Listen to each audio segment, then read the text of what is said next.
I think we're at the point where that's some cool effect. Yeah. Ooh, which way are you going to go? Which way are you going to go? Ooh, we are definitely going into the Mystwood. See, here's the choice, and we're definitely going into the Mystwood. So deep in the Mystwood is, I mean, it's huge. It's certainly not on the human scale. It's both on the ant scale and on the tree scale, and it's huge and varied, and there are giant towering trees that have like dripping moss and all sorts and manner of life living in, under, and around them, and some of the undergrowth is itself, it seems like its own forest. And the forest doesn't have one smell, it has many smells. But like a rich, loamy earth smell is very easy to like draw up and find, and the fallen needles are like, puff this richness as you like walk across them. And we walk through sections that have like a wet, overly sweet, swampy smell, and like some sections where we can smell the heat coming off of the like bare rocks. The Magus seems in high spirits, though sometimes he can be a little hard to read.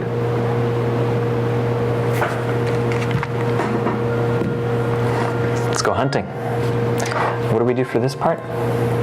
Yeah. Oh, yeah. So this is now a peril. Yeah, this is a peril. So numbered story prompts are perils. After describing the scene, tell us how you face the peril. Then roll a die and describe the result. In this particular instance, it's morning again. And as happens many mornings, I'm not sure if River and Harp must have seen this by now at least once, this ritual of Kabu's going and getting this shopping list from the Magus. And so as usual, she knocks, the scroll comes out, and but there's something else too. The little piece of parchment, and underneath, a bow and a quiver full of arrows are handed out to her. And she picks up the bow, she picks up the quiver, attaches them, puts them on, a little clumsily, a little uncertainly. This is clearly not something she regularly does. And she looks at the piece of parchment.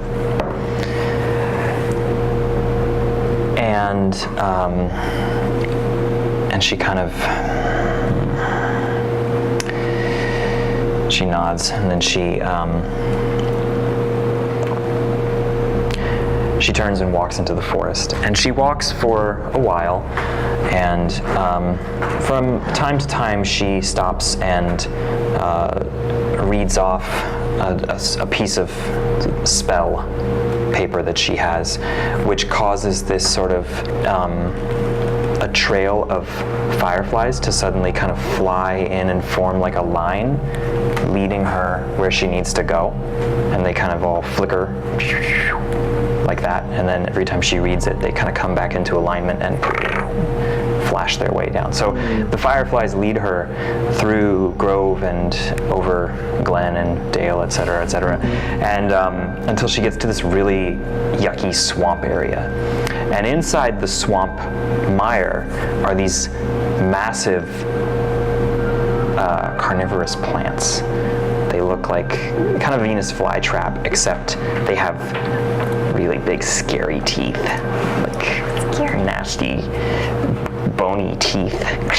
And inside, one of them is like a skeleton of some animal, and another one has like a piece of cloak, someone's cloak, like dangling off of one of the sides of the teeth. And so she kind of hunches down, and the plants kind of gently go like this. And she hunches down a little, and she takes out a different piece and mutters another spell. And then she's silent. She makes no sound at all. So she takes a step, but nothing There's no sound. There's no sound. And she draws back an arrow, and there's silent, no sound. And it flies, and as soon as it hits, it makes sound again. And she shoots like 5 or 6 arrows into this plant until eventually it kind of falls over. And then she carefully makes her way over, and she got some. No, she very carefully, and she nicks herself on the teeth, and she manages to pull the teeth apart. She reaches inside and she extracts this pearly stone from the inside of the creature's mouth, and that's what she brings back to the Magus, the pearl of the man-eating plant.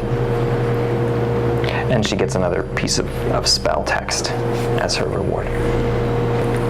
You got some Deku nuts. Yeah, Deku nuts. I was like, I know what you're thinking. You Deku shot it bubble. and it went pew! And then you shot it again and it went pew! Exactly. Deku nuts. That's great. Yeah. And then she gets a stick, lights it on fire, lights a torch, a door opens. Burn some spider webs. It's our first night in Mystwood. The first night after coming out of Barleytown, so I guess it's the night before the morning where you go get your new mission. And Harp is rummaging through his bag and looking a little agitated. And River is there. Yeah, absolutely. And River, being on their home turf, is actually almost secretly pleased that Harp is missing something, and like it's plain on River's face. Like they're like, oh, maybe it's like, thinking of all these like small things where it's like, oh, it could be like this kind of mushroom or something that Harp is lacking. And so River comes up, and I'm sort of imagining Harp sort of like having placed the satchel on like a little rock if they're going through it, or like a a large exposed rock, and River sort of like comes up behind it with a big smile on their face. Not like cartoonily exactly, but like, I mean, there's some charm there. Yeah. And River says, "It's a nice night, isn't it?" And he is still going through his things, and he doesn't look up. He says, sure. And River tries a different tack and says, gosh, I sure know my way around the woods here. If there's anything you're looking for.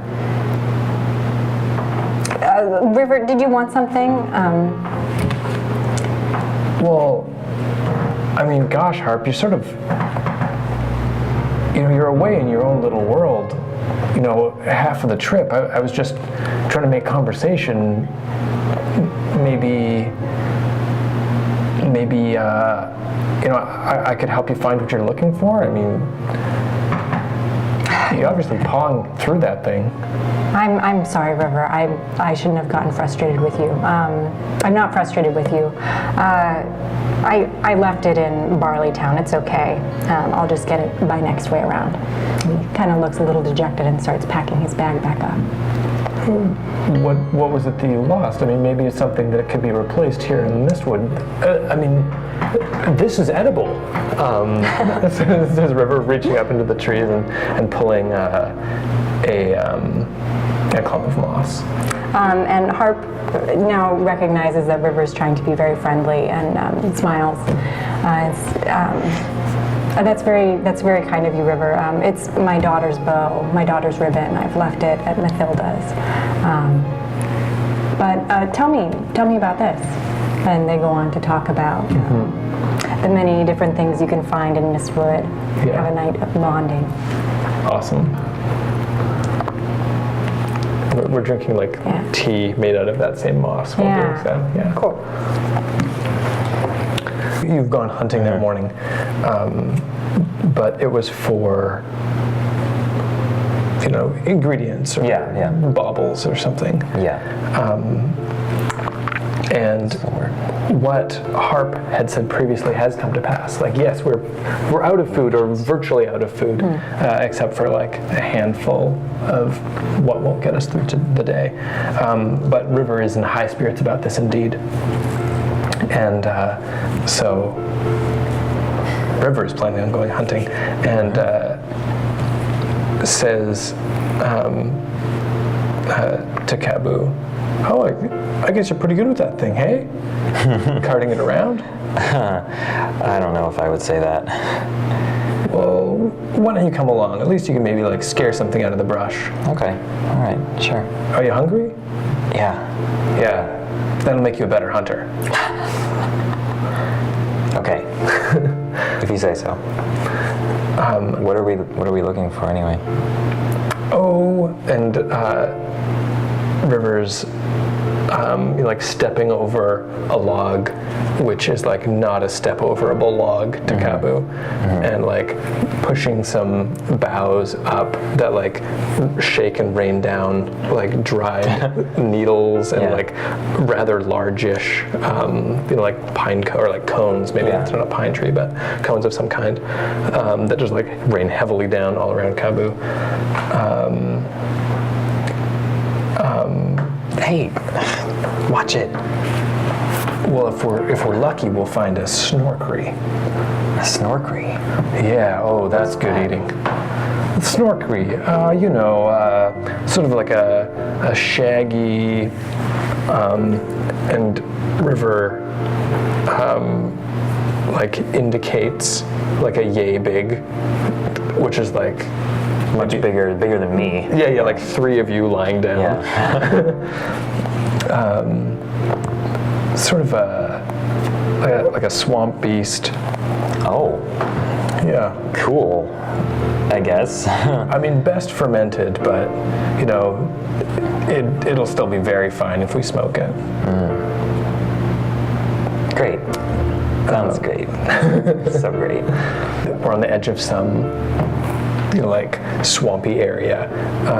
It might be the same one that you were at with the man-eating plants. Yeah, but maybe you're turned around, and so like there are some of those, but it might be a different one. It's really kind of hard to keep track of where you are in the Mystwood. Totally. And there's some like sort of like little like hill. It's just like a little hill, and River squinting is like, is that? It's really hard to tell. Why don't you just like poke it with one of your arrows? What? Poke what? Yeah, that little island over there. And if it wakes up, then it might be a snorkery. And if it wakes up, it's going to be really, well, it's not going to be too happy, I can tell you that right now. No, I guess not. All right, fine.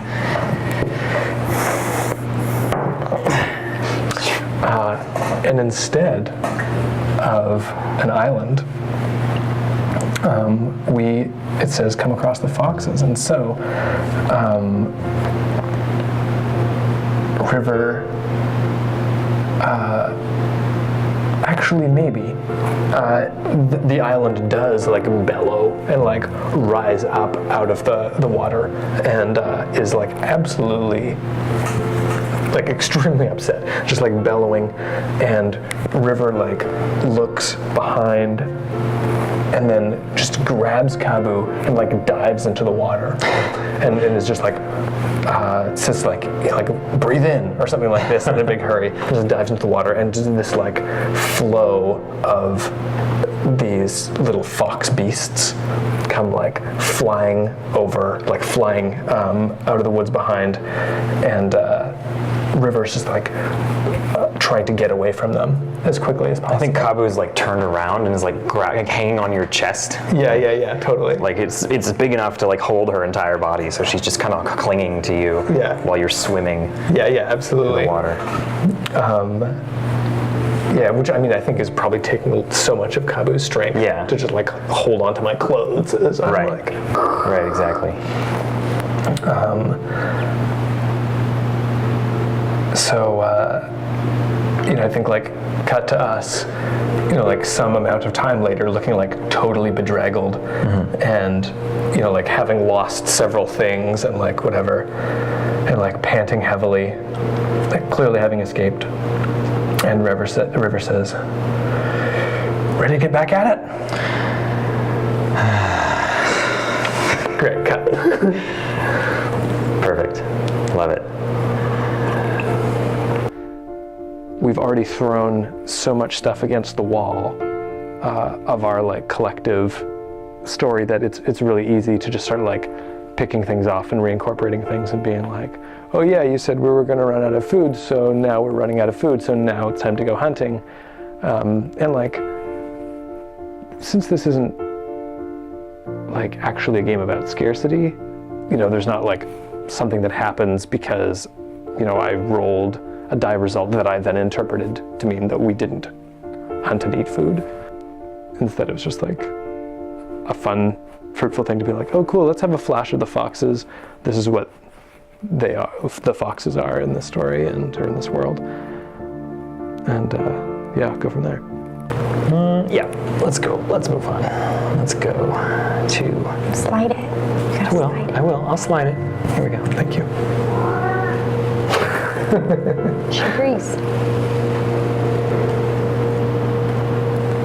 The Hall of the Woods. After several days of traveling through Mystwood, we approach a place that may be familiar to River, but Harp and Kabu have never been to before, if I may. And the Magus goes in front, and it is a tree that is so massive compared to the other trees as to even the giant trees we've been encountering are nothing as to this tree, which in it is carved or perhaps naturally grown an arching doorway with doors set in it, which as the Magus approaches slowly slide open, and a cadre of three men and three people, two women and a man, come out, all in these heavy gray cloaks with hoods and bows and like two short swords one on either hip, and they say nothing. They just come out and they stand, and the one in the front, the leader, it seems, has a golden brooch on her cloak. The other two have silver brooches. And is that what that's called? A brooch? Yeah. This thing? A bolo? A clip. It's like the thing holding the cloak together. Yeah, a brooch. Okay. Or clasp. Clasp, maybe? That thing. Yeah. A dooley hopper. Nice. Technical term. Yeah. In the design of a mushroom. And she doesn't say anything, but she performs a bow, which the Magus returns, and then wordlessly they turn around and they walk back inside, and we follow them in. And inside of the tree is just one big cavity which forms the Hall of the Woods, and the cavity is overgrown with all of these different phosphorescent fungi which light up the place and form, there's sort of rooms of the different roots and parts of the tree, and but each has kind of got different colors of mushrooms growing in it with different colors of light. And we are led to the feasting hall, which is the largest of the cavities, and the light there is green. These green mushrooms everywhere, and we're brought to table and sat down and fed delicious vegetarian meals of all these plants and soups, broths, delicious hot vegetables, and all kinds of these wonderful things, and hearty mead of a very honeyed variety. And after the meal, no one talks. None of the rangers. There's like a dozen of them. They don't say anything the whole time. And after the meal, we are escorted to a small area of quarters where we can sleep. And finally, Kabu works up the courage and asks me, "Why do they not talk?" And I reply, You, the Magus. The Magus. I'm being the Magus. Sorry, Right. excuse me. No, I got it. The Magus replies, "Does the forest ever speak? They seek to be one with the forest, and the forest does not speak, and so nor do they. Each one takes a vow of silence when they join the Grey Rangers, and will only speak in the most dire of need, but otherwise never." And he doesn't say any more than that. He might say one more thing. He does say, on rare occasion, they will speak to outsiders if they feel that they have something important to impart. But don't expect it. Okay, there. Now you can actually have a scene. You guys can actually talk to the Rangers. Sorry, I'm like, wait, crap. No, it's all good. Yeah, it could work either. Either way? Yeah. Yeah. You can pretend I said that or not, as you wish. Whoa. Choose your own adventure. You can't do that. I know. At first light, Harp is reading again, and one of the Rangers approaches him and wordlessly touches his shoulder and guides him outside. They walk for perhaps an hour through the very heavy foliage of the forest, and it's still, you can't hear any birds. There's a faint humming of insects, but even that is starting to subside with the deepening of fall. And eventually they arrive to Spirit Lake. And Spirit Lake is at the top of a very short mountain, and it's a small crater lake. It's very clear with just a bit of mist hanging overhead. And a rim of the very old trees around with the moss drooping down into the water. And the ranger gestures at the scroll that Harp has now placed back in his bag, and then gestures at the rocks lining the lake.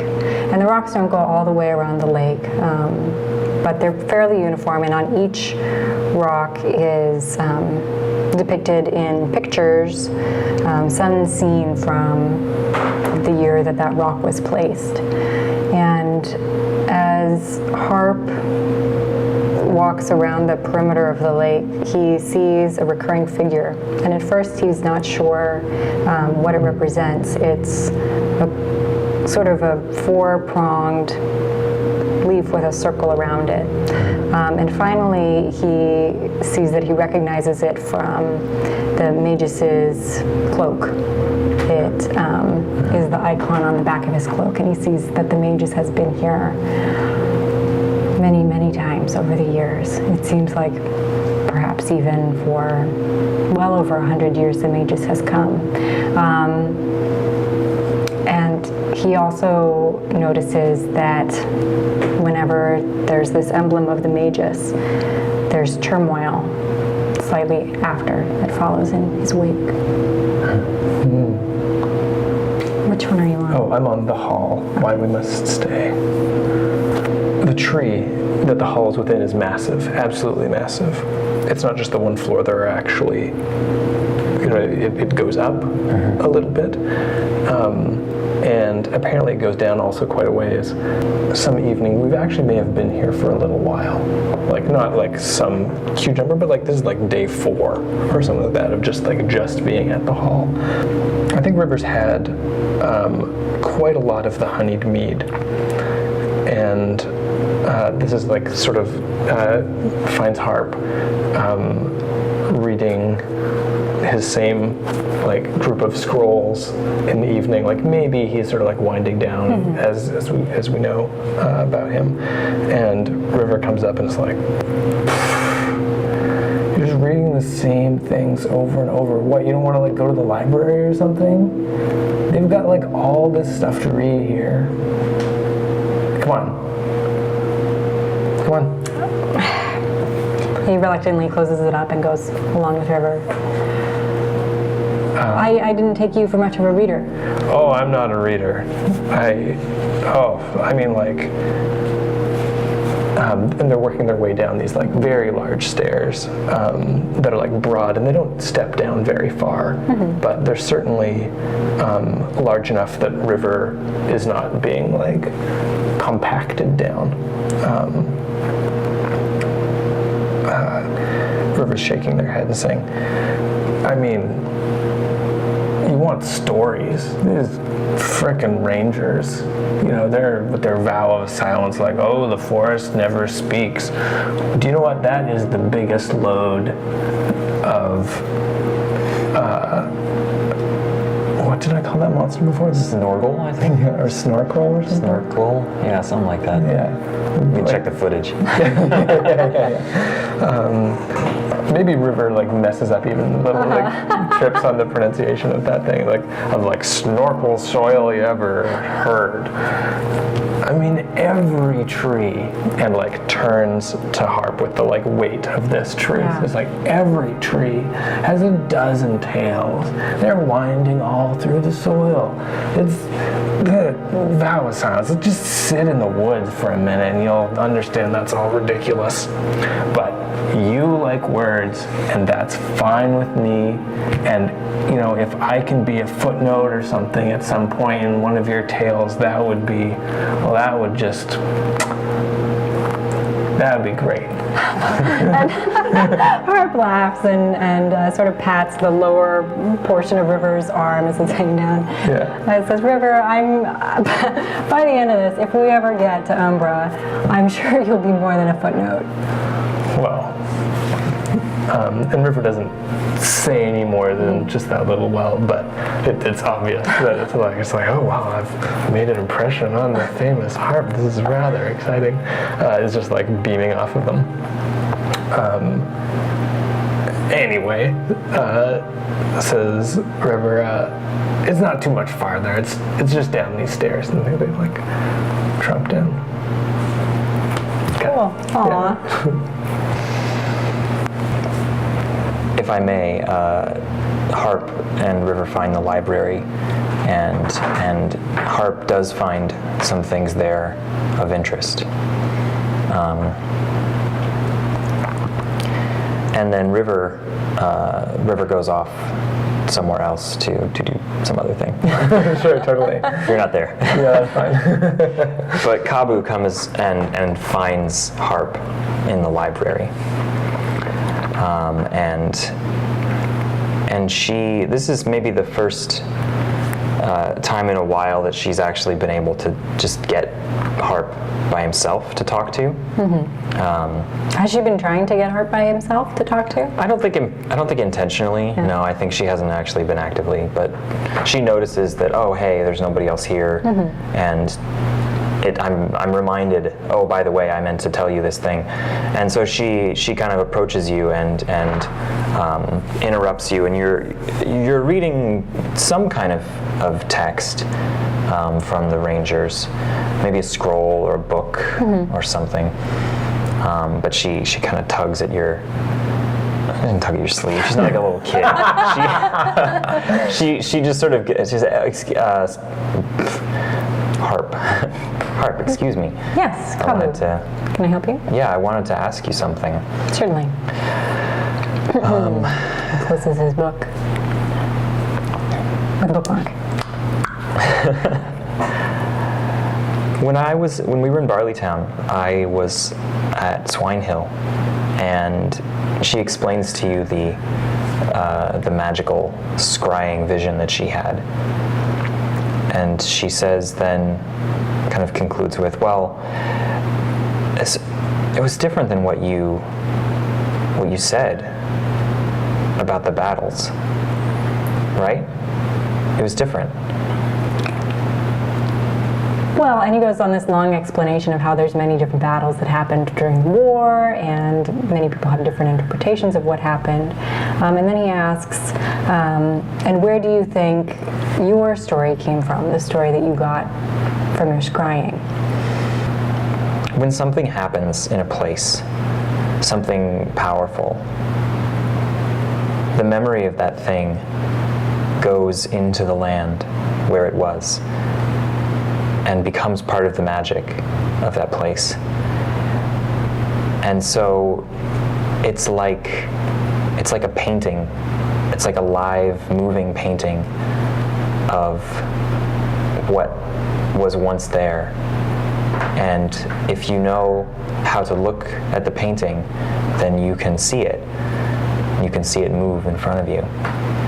And that memory stays forever in that place.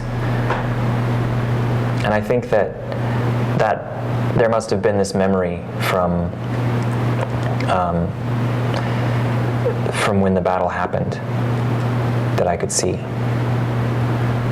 And do you know yourself that you would see the truth in the painting? You have that capability to know what is your own perception and what is fact? The painting does not try to lie or mislead. The painting just is. And how do you know that? Forgive me, but you're only a magus's apprentice. How do you know what is written in your scrolls is true? I don't, and I look at it critically. What's written in my scrolls is a compilation of many different accounts of the history, sifted through years of scholarly research. And yet, all this time has gone by and there's still doubt, there's still confusion, uncertainty about what really happened. There's always doubt and confusion about what happened because there's always more than one story. I'm sorry, but it's fine for you to believe that history is painted in the memories of places and you can tap into that with magic, but are we supposed to just take a limited number of, and he realizes that he's being a little bit hypocritical, but take a limited number of people's understanding of history and just believe them? I'm sorry, but these texts are available to everyone to interpret. Magic is not. Kabu is not quite experienced enough to know how to respond to that. I think she kind of gives up. She kind of backs down. Maybe you're right. Maybe you're right. Maybe I don't know. Ever since I was a kid, I've always been told that the best way to learn something is to see it with the magic, to see the memory that was there. But maybe the words of others can teach us something too. I don't know. What is that you carry at your waist? He points to the little pieces of magic. Those are the words of others. These are the words of not others. Other. Just one. And where do you think the magus got his magic from? From the one. From the source of the magic. And Harp shrugs like he thinks the source of the magic is... Who knows? Kabu very clearly believes completely in this. And she takes one out. You may see if you wish, but there's probably not much to see. I admit I can't truly understand it. I don't think even the Magus truly understands it. Do you think it's wise to use something you don't understand? And I think she has a little flash of insight and she says, do you truly understand all of it, everything, the whole history of a place? Can you hold all of that in your head at once? And he laughs and says, of course not. Then it's not really any different. I'm not conjuring up tricks. Good night, Kabu. Good night. See?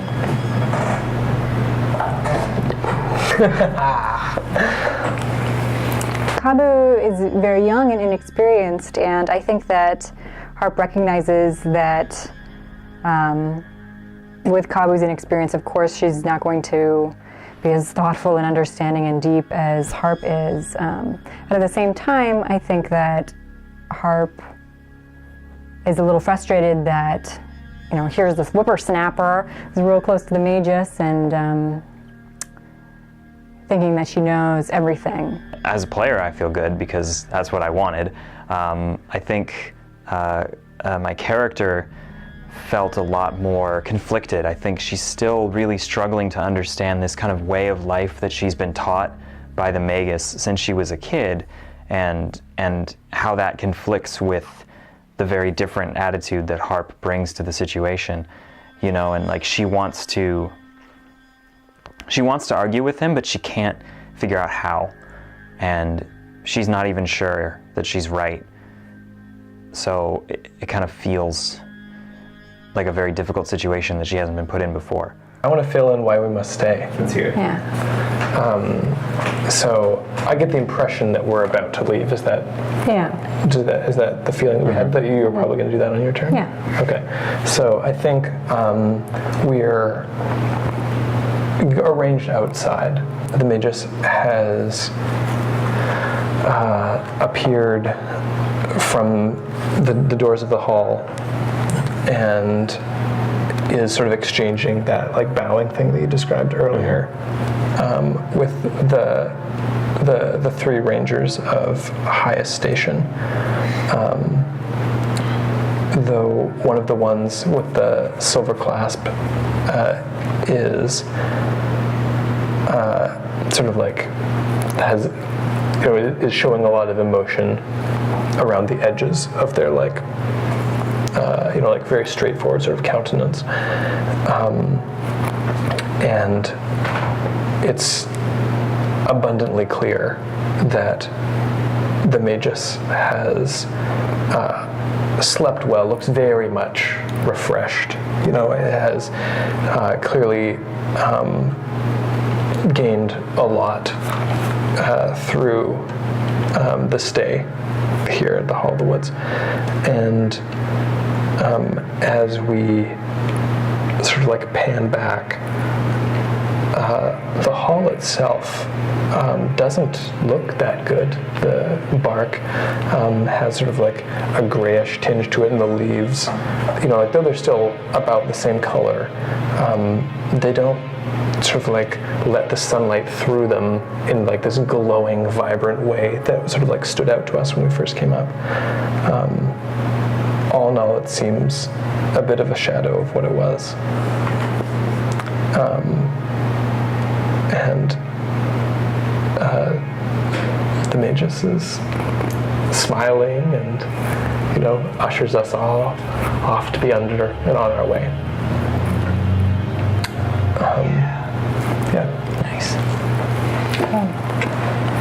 Awesome. The end.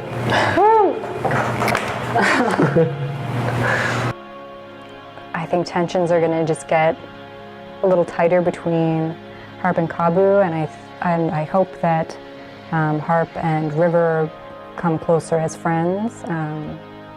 So we'll see. It kind of seems like the Magus is, my feeling from that last scene was that the Magus is sucking the life out of places that he goes to. It's kind of intense. Yeah. So I don't know if if Harp recognizes that, if he's going to want to stay in the Magus's company. I think that's really a really good part of the game, in that the direction that the characters take, aside from my own character, I'm adapting to what's being told by the other players. And so when someone introduces something about the Magus that I didn't expect, the best move I can make is to roll with it and to adapt to that new reality. So, for example, right at the end, the implication obviously that the Magus had perhaps drained the life out of it, or something had happened like that, which throws a whole different kind of perspective on Kabu's relationship with the Magus and what the Magus is teaching Kabu to do. And there was a part of a little bit of intrigue at the end that we didn't really get to explore yet about where did the text come from, these pieces of magic text that she has, that she describes as coming from the source of the magic, from the one voice of the magic or something. And of course Harp is kind of scoffing at that, like, oh, it's a myth, it's a legend. But you know, as the game goes forward, maybe we'll get to see that. We're interested, I think all three of us are interested in like showing the like, I don't know, how things aren't perfect. Yeah. So what was going in my head there, I was trying to like find a way to twist what was already established and sort of show us like maybe why the Magus is taking this path or is bringing us along, as that we don't know about him, like why might he be bringing people that don't know about him along.